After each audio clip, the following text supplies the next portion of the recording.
आज मैं आपको एक ऐसे परिवार की कहानी सुनाने जा रहा हूं जिनका नाम शायद आपने पहले नहीं सुना होगा, लेकिन उनके प्रभाव के बिना दुनिया की अर्थव्यवस्था, राजनीति, किसी की भी कल्पना करना मुश्किल था। सोचिए, एक बिल्कुल साधारण बच्चा था, कोई शाही नाम या संपत्ति नहीं थी। जर्मनी के फ्रैंकफर्ट की एक अंधेरी तंग बस्ती में उसका जन्म हुआ था। सिर्फ 12 साल की उम्र में उसने चेचक से अपने माता पिता को खो दिया था। ये कितना बड़ा सदमा था। जहां जिंदगी रुक जानी चाहिए थी, मेयर एम्शेल रॉथस्चाइल्ड गैम के इस लड़के की जिंदगी वहीं से शुरू हुई थी। जानते हैं, इस छोटे से लड़के का नाम था मेयर एम्शेल रॉथस्चाइल्ड। वो एक छोटे से कमरे में 30 लोगों के साथ ठूस ठूस कर रहता था, जहां व्यापार करना या आज़ादी से घूमना भी मना था, क्योंकि यहूदियों के लिए तब बहुत सारे नियम कानून थे। फिर भी इसी लड़के ने एक दिन एक ऐसा परिवार बनाया जो सिर्फ यूरोप ही नहीं बल्कि पूरी दुनिया की अर्थव्यवस्था की प्रेरक शक्ति बन गया। अविश्वसनीय है ना? उसका ये उदय किसी परिकथा से भी बढ़कर था। 18वीं सदी के यूरोप में यहूदियों के साथ भयानक भेदभाव होता था। रॉथस्चाइल्ड परिवार भी यहूदी था, इसीलिए उन्हें शहर के बाहर यूडेनगासे नाम की एक सुनसान तंग यहूदी बस्ती में रखा गया था। इसी प्रतिकूल माहौल में मेयर की जिंदगी शुरू हुई थी, जहां जिंदा रहना ही सबसे बड़ी चुनौती थी। उसने सबसे पहले सोने के सिक्कों की खरीद फरोख्त से काम शुरू किया। बचपन से ही उसमें व्यापार की स्वाभाविक समझ थी। बाजार की चाल को अच्छी तरह समझकर अपनी असाधारण बुद्धि और चालाकी के बल पर धीरे धीरे यूरोप के अमीर राजकुमारों के साथ उसके व्यावसायिक संबंध बनने लगे। खासकर प्रिंस विलियम, जो यूरोप के सबसे अमीर व्यक्तियों में से एक थे, उनकी संपत्ति के प्रबंधन की जिम्मेदारी बाद में मेयर के हाथों में आ गई। मेयर ने अपनी ईमानदारी और काबिलियत से राजकुमार का पूरा भरोसा जीत लिया, जिसने उसके व्यापार के लिए एक बहुत बड़ा अवसर खोल दिया।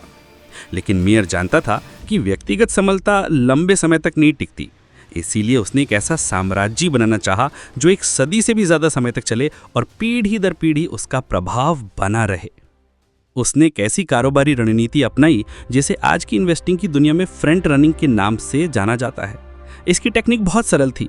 जब भी किसी बड़े निवेशक के सोना खरीदने की खबर आती तो वो दूसरों के जानने से पहले ही उसे खरीद लेता, दाम बढ़ने पर भारी मुनाफे में बेच देता। एक के बाद एक ऐसे ट्रेड से वो एक इन्वेस्टिंग मास्टर बन गया। इस तकनीक ने उसे रातों रात बहुत बड़ी संपत्ति दिला दी। इसी समय उसने अपनी जिंदगी का सबसे महत्वपूर्ण फैसला लिया। उसने अपने 5 बेटों को यूरोप के 5 महत्वपूर्ण शहरों में भेजा: लंदन, पेरिस, नेपल्स, वियना और फ्रैंकफर्ट।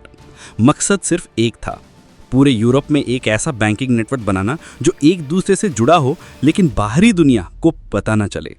धीमी संचार व्यवस्था के उस युग में ऐसा अंतर्राष्ट्रीय पारिवारिक बैंकिंग नेटवर्क एक असाधारण आविष्कार था। वे गुप्त कोड का इस्तेमाल करके संपर्क बनाए रखते थे, जो उन्हें उनके प्रतिद्वंदियों से बहुत आगे रखता था। क्या दिमाग था, है ना? इन 5 भाइयों ने मिलकर एक ऐसा शक्तिशाली फाइनेंशियल नेटवर्क बनाया जिससे सिर्फ अमीर राजपरिवार या व्यापारी ही नहीं बल्कि पूरी की पूरी सरकारें उनसे कर्ज ले सकती थीं। सोच सकते हैं, उन्होंने विभिन्न देशों के युद्धों और आर्थिक संकटों में पैसा लगाकर अपना प्रभाव और भी बढ़ा लिया। क्या आप जानते हैं, जब इंग्लैंड 1815 में वाटरलू की लड़ाई में नेपोलियन के खिलाफ लड़ रहा था, तब ब्रिटिश सरकार के जानने से पहले ही नेथन रॉथस्चाइल्ड को युद्ध के नतीजे की खबर मिल गई थी कि इंग्लैंड जीत गया है। ये खबर मिलते ही उन्होंने लंदन के स्टॉक मार्केट में सारे शेयर बेचना शुरू कर दिया। बाजार में दहशत फैल गई। सबने मान लिया कि इंग्लैंड हार गया है और शेयरों की कीमतें धड़ाम से गिर गई। ठीक उसी पल नेथन की लोगों ने वो सारे शेयर सस्ते में खरीद लिए। जब सबको पता चला कि इंग्लैंड जीत गया है तो उन शेयरों की कीमतें आसमान छूने लगी और नेथन सिर्फ एक खबर के दम पर रातों रात करोड़पति से अरबपति बन गए। कितनी चौंकाने वाली बात थी। इस घटना ने रॉथस्चाइल्ड परिवार की ताकत और सूचना के महत्व को साबित कर दिया। यही थी रॉथस्चाइल्ड परिवार की असली ताकत, जानकारी पहले हासिल करके सही समय पर सही कदम उठाना। इस परिवार का नियंत्रण सिर्फ बैंकों तक ही सीमित नहीं था।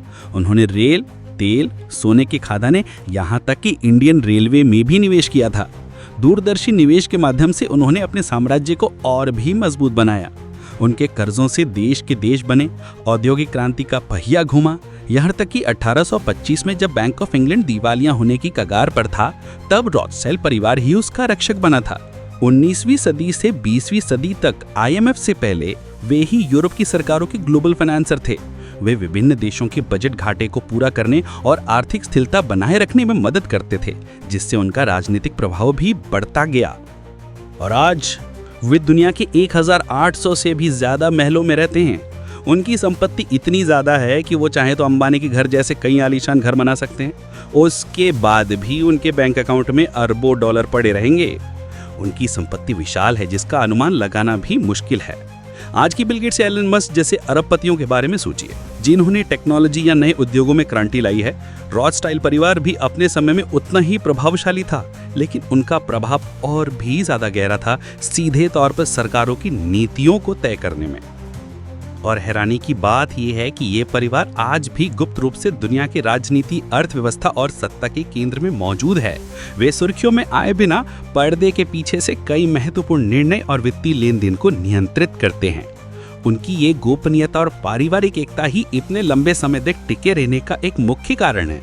उनकी कहानी सिर्फ धन दौलत की नहीं है, ये धैर्य, बुद्धि और पीढ़ियों तक योजना बनाने की कहानी है।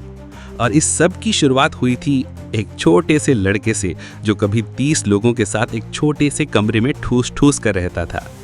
यही थी रॉथस्टाइल्ड परिवार की असली कहानी, एक असाधारण उदय की दास्तान। देखने के लिए धन्यवाद। कृपया लाइक बटन दबाएं और सब्सक्राइब करें।